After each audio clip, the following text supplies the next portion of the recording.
Hey, so I watched the whole video and I will go to some things here, not the whole video, and I will point out the things which I think are most important that you work on. Once for Symmetra and once for Tracer.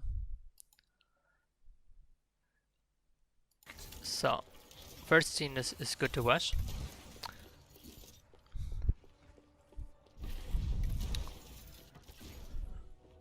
Five, 4, 3, 2, 1. Attackers incoming. So you start off pretty good. Good third placement. Good early damage, although you're not looking for snipers that could come out of other gates and then headshot you.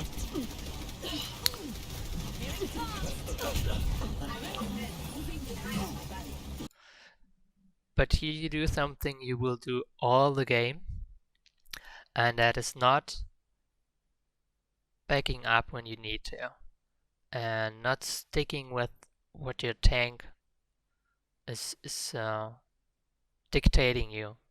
Because you started out behind the Sigma shield, it was here, and your Risa shield is way back. But your Sigma got pressured and he decided he needs to back up. So this for you means you need to back up as well, because they have, especially the comp they have is Roadhog and Orisa, so they can halt and hook you and you're gonna be dead. So you need to have as many shields or obstacles available to break sidelines of halts and hooks all the time. And instead what you're trying to do is you're going forward so you are in range of your left click, so you absolutely maximize your damage output, which will result in a quite early ult. But you completely forgot about your safety, which will also result in your death. So let's watch the rest of the scene. So you get halted here in a very lucky position for you, because there is still a wall protecting you from most of the team. Only Reaper is shooting you, and he doesn't hit too good. And now you're at least back behind the Sigma shield, but notice Sigma shield can be replaced anytime, you don't know when. So you need to go further back, and then of course you're out of range of your left click then. What you need to learn is be patient. Just use your right click and wait for them to engage into your effective range, and then you can put out some damage. But you cannot just play in front of your tanks, force the engage early. In place. Like here again, you're just back behind the Orisa shield for the first time in this fight, and you decide to go on a crazy flank. I call it crazy because they have Orisa Roadhog, and there's literally nothing from them that prevents you from being halted and hooked now. So you do a lot of damage on this flank. Get your ult, but it's too risky. And again, there's a super shield, okay, but you don't are with your tanks. You're in front of your tanks, and you have no natural cover available to break sidelines if necessary. And right now, it's super necessary.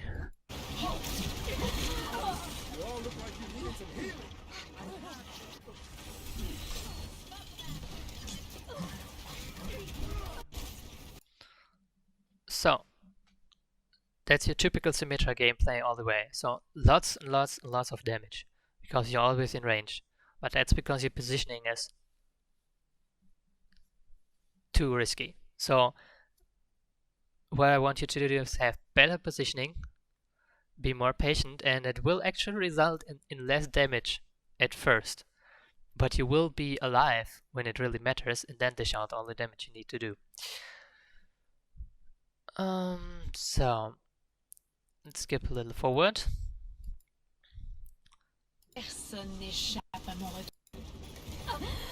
So here, after quite a long fight, still, um, the point is finally going to fall. And now you need to decide if the fight is lost, there are only ever two things you can do. First is go back to spawn, regroup with your team, and you're very far into enemy territory, so it might work if you sneak here to the right where you came from.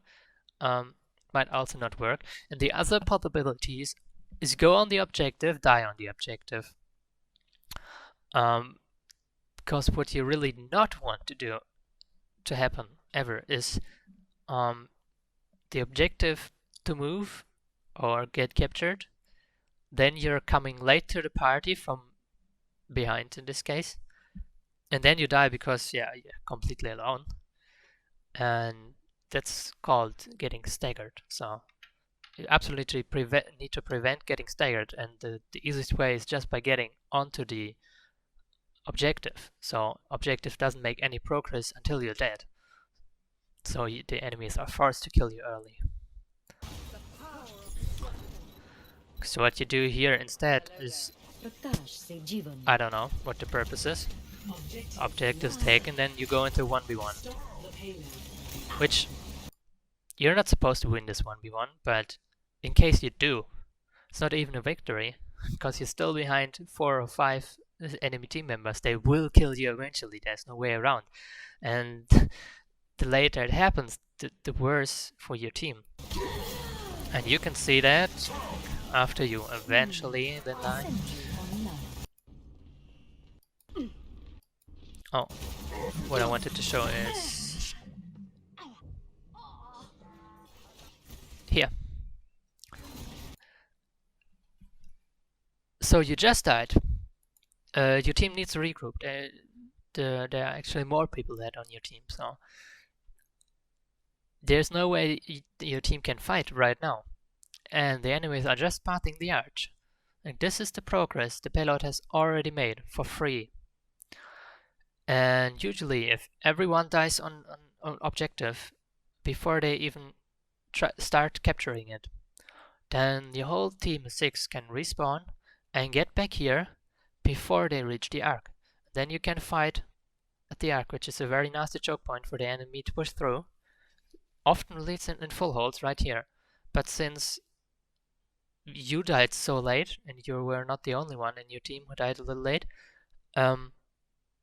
there's no point, there's no way you can fight at the arch right now. So you've given them this arch for free as a team, and especially you with your playstyle.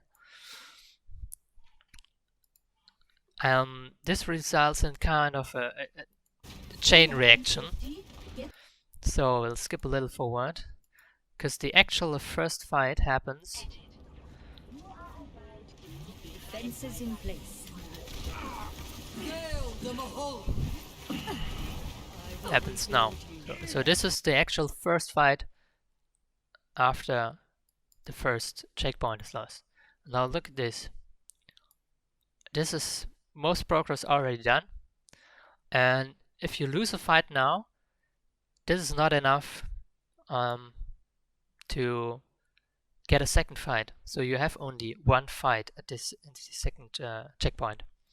If you manage to stop them at the arch, which was here, or even at the first corner, which is here, then after your whole team dies, you have a second time where you can contest before the checkpoint. And yeah, another fight usually is a half minute to another half minutes, depends on how brawly it is. So that's how much time your team is giving up here, like about a minute.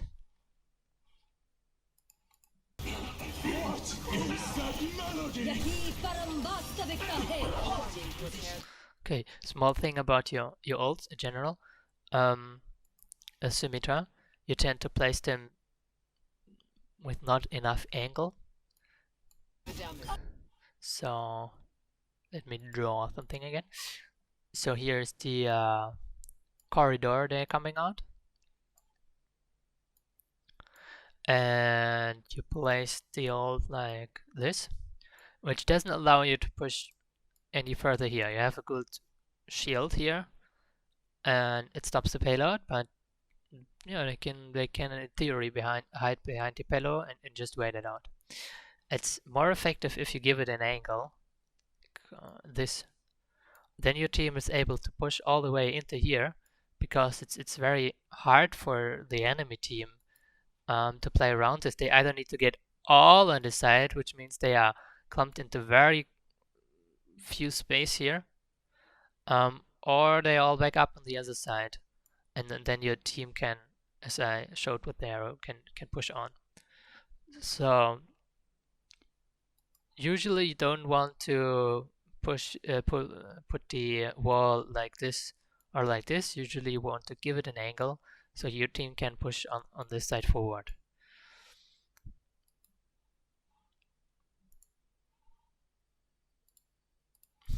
Double kill. I admire your efficacy. Okay.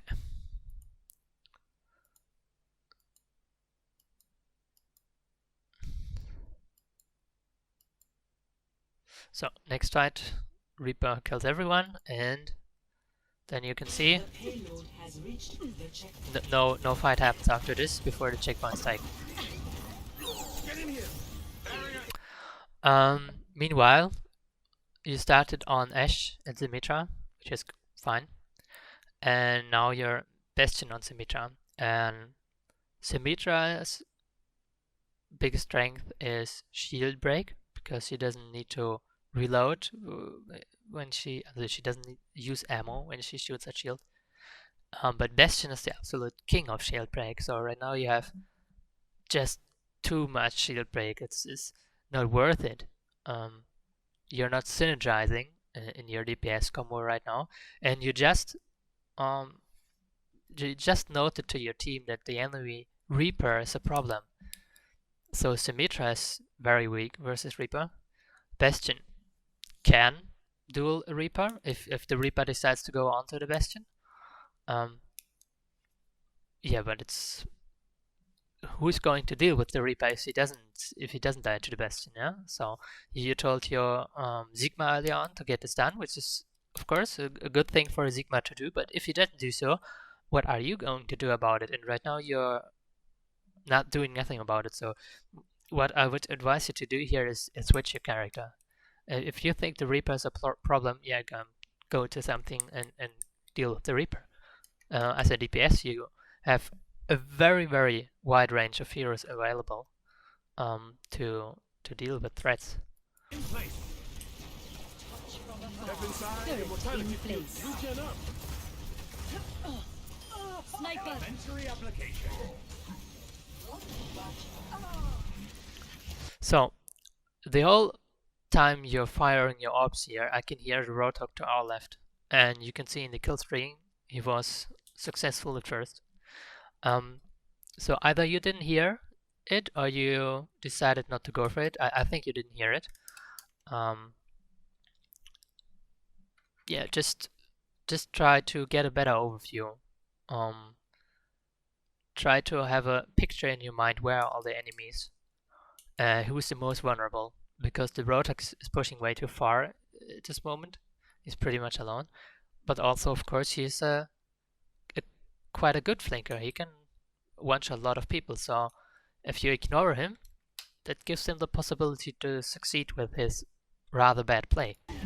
If possible, an enemy returns.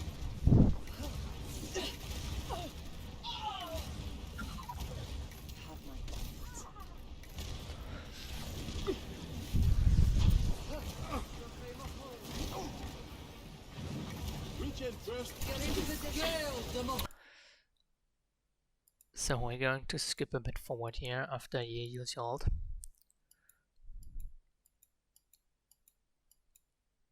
Yeah. So here again, I don't like the angle of the ult that much. It's not bad. It's not big deal, but I would give it a little bit more angle. So because right now it's absolutely parallel to the street, So if the enemy want to, they can cross over to the other side all at the same time, and then there is no shield between you and the enemy. So just give it an angle where you can always break sidelines.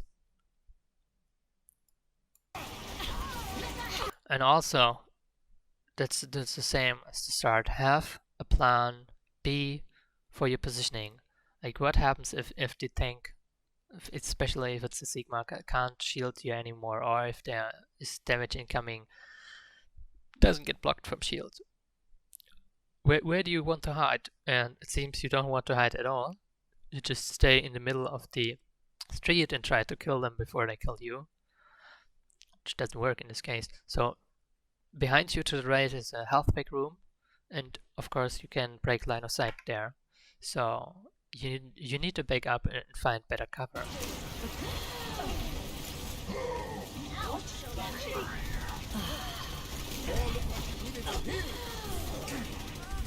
So you are kind of lucky that you found the shield by moving backwards without looking. Sigma shield was there, Baptiste was there to save you.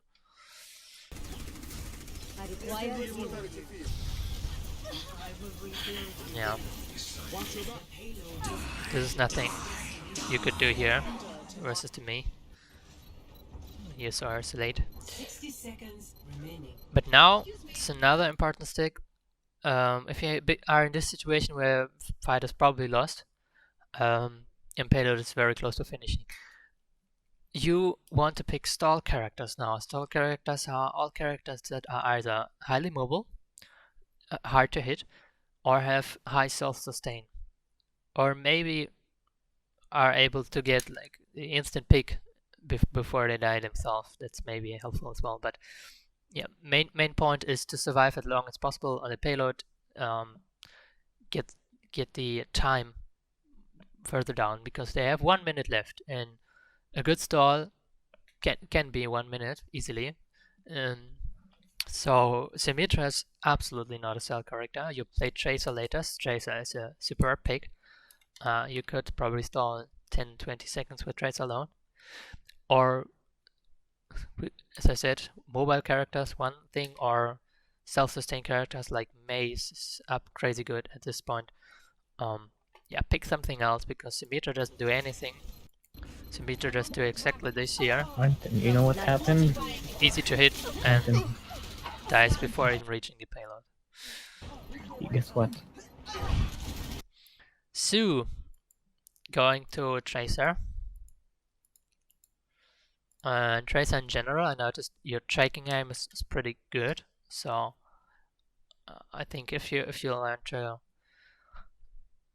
yeah, if you learned strategies about the game better, your mechanics, both the Symmetra and Tracer, are good enough to get way beyond gold even. So, but a typical Tracer mistake here. So first you start off going on the flank, which is good. That's good.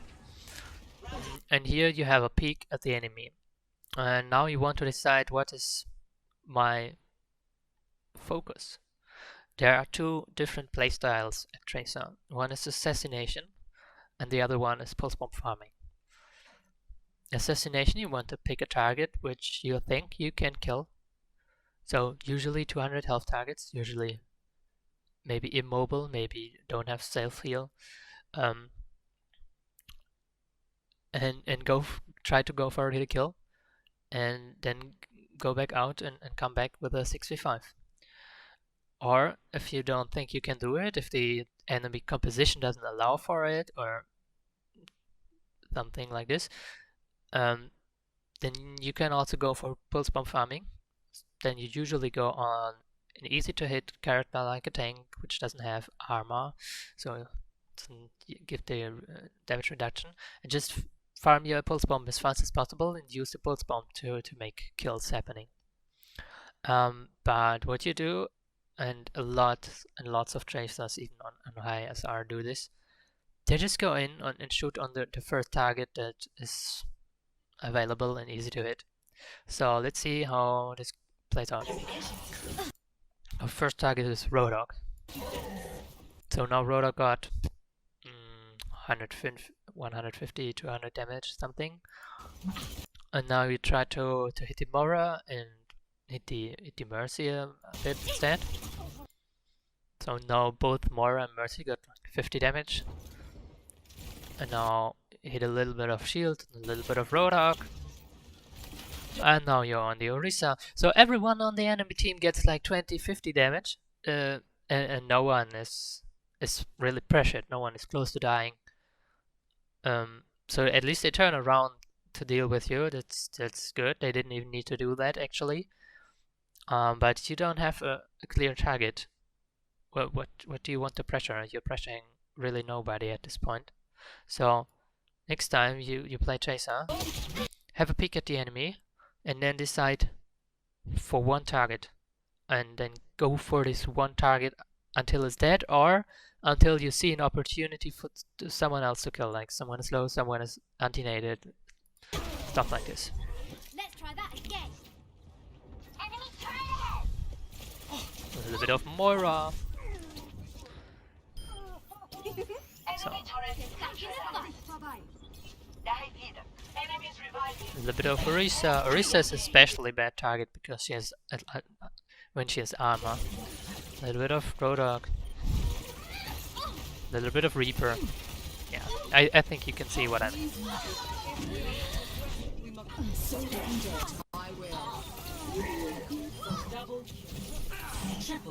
Okay, so and we skip forward because the next thing is your pulse bombs made absolutely 0 kills in this whole game, and I can see why.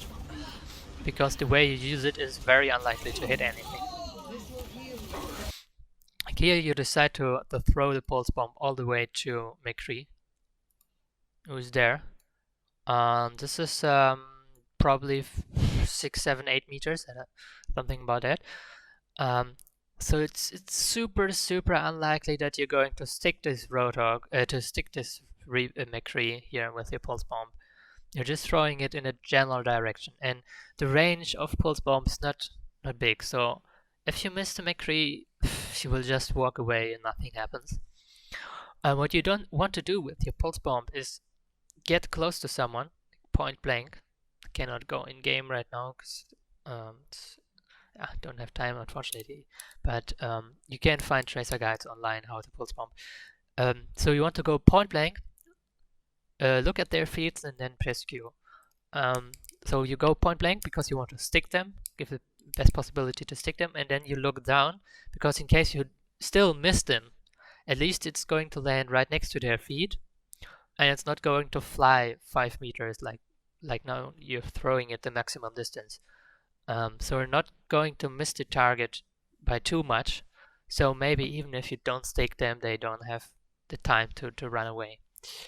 But your pulse bombs in this game are all like this. You all throw them through vast distances and not hitting anything.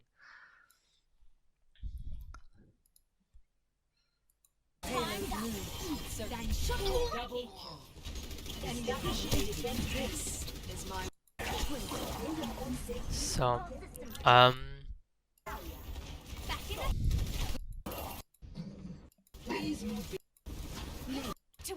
so maybe what you notice when you watch your attack play, in your attack play you had a much better time versus the Reaper and the Mei.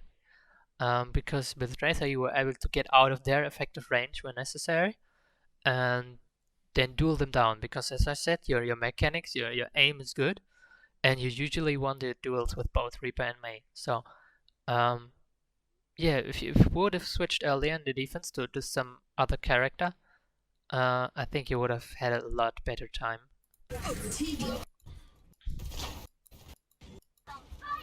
But he used the thing and everyone went up towards it.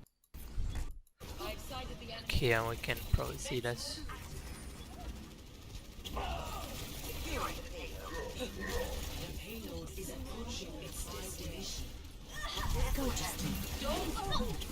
So right now you have a target, that's good. Right now you want to... No, you switch the target. You want to stay on the target. You had the Mercy, she was low, just finish her off. And here, this is what I mean, right? If you were Symmetra again, yeah, Reaper just walks in and kills you like the whole time in the defense. But now on Tracer, you blink out of range. Of course, your team has the advantage anyway, but you blink out of range and would have won the duel even if it's a 1v1. And this really hurts my eyes because this is the easiest pulse bomb kill ever. Just wait, say 30 seconds. You can look. I can look up the countdowns. You can look up the cooldowns yourself probably. But what you do here, obviously to me and any Tracer player, you just wait 3 seconds and then you pulse bomb this ice block because it's eventually going to end, and then just pulse bomb is right next to a feet or even sticking. I don't know if it's. I don't think it goes to a stick. I just think it falls down. But yeah, there's nothing. This Mai is dead. There's nothing she can do about it, and I don't know why you didn't do it. I hope you missed completely that you held your pulse bomb, because otherwise this idea is not too hard to get.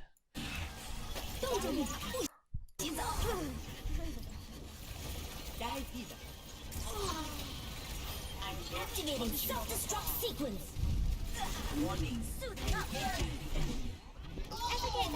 Well, yeah, this is again a pulse bomb, like throwing it towards Mercy, which is far, far, far away.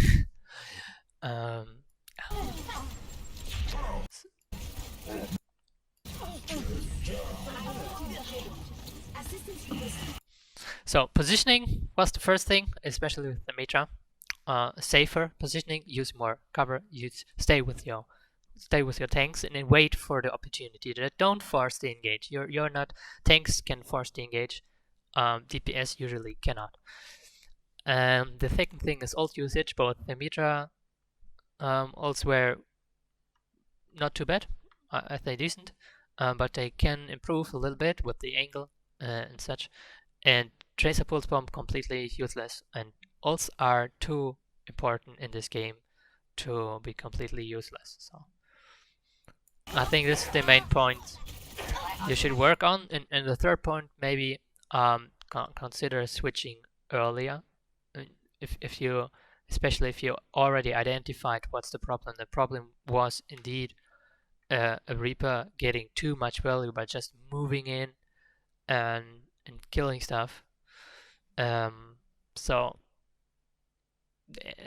yeah, and of course the third point, the fourth point, don't get staggered. Die on objective, die early if the fight is going to be lost anyway. So these are the four goals I'd say you should work on. I think you can easily climb. I think the APM is there, the mechanics are there. Game sense is partially there. I mean, you gave good tips to your Sigma and such. But yeah, just stop these super risky plays and these unnecessary plays, and I think you have good time to come. Wish you best luck. If you have questions, just DM me and have fun.